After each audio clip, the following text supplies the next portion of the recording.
Nakabili nga ako ng balunat at atay mesami at susubukan ko ngang iluto ito kung magugustuhan ng mga boys natin. Wow! Balak ko sanang i-adobo ito, kaya lang mahilig yung mga boys natin sa sabaw. Kaya tignan yung linuto ko, naging tinolang adobo. Anyamatan.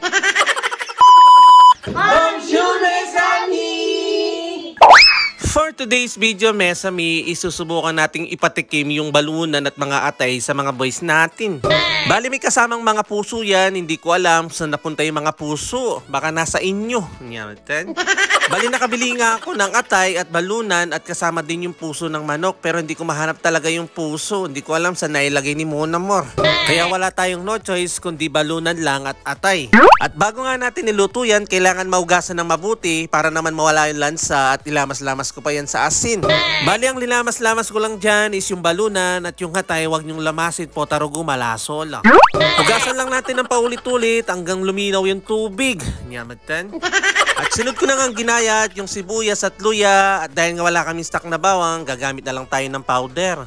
Lalong sumasarap yung atay mesami kapag mas maraming sibuyas. At bago nga ako magsimulang maggisa is pinirito ko muna ng konti yung atay at saka mga balunan. Optional lang naman to mesami, depende sa inyo kung magigisa kayo, isusunod nyo na yung mga atay at saka balunan. Bali pinirito ko nga yung atay para hindi madurog at pinirito ko na rin yung balunan para patas ang laban.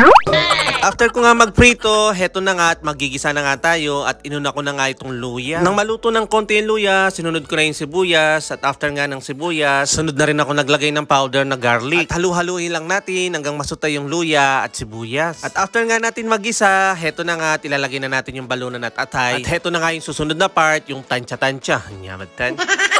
At dahil nga tinolang adobo, nilagyan ko ulit ng patis, tapos nilagyan ko ng isang dahon ng laurel. Tapos mekos-mekos lang natin. At lagyan na nga natin ng tubig at dahil nga mahilig sa sabaw ang mga boys natin, dadamihan natin yan ng tubig. Tapos mekos-mekos ulit, lalagyan natin ng toyo, konting asin, tapos tatakpan lang natin ng mga 15 to 20 minutes. At after 15 minutes, eto na nga yung itsura niya. Wow! Kung kukunti yung sabaw, dagdagan nyo lang ng konti. Pero para sa akin, masarap pala ito kapag adobong tuyo. Kaya lang dahil may mga bata tayo, mahilig sila sa sabaw, kaya no choice na kami kundi maglagay ng madaming sabaw. Kung mapapansin nyo, mesami, lahat ng luto ko is masabaw dahil gustong-gusto ng mga bata is masabaw, lalo na si Mona More. At heto na nga, mesami, ang ating tinolang adobong balunan at atay. Nyamatan. Tignan natin kung masasarapan yung mga voice natin, kaya abangan nyo yung next video namin. First time nila kakain ng balunat at atay ng manok, kaya abangan natin. So paano yan? Hanggang dito na lang po muna, mesami. Thank you for watching! Again to Chan!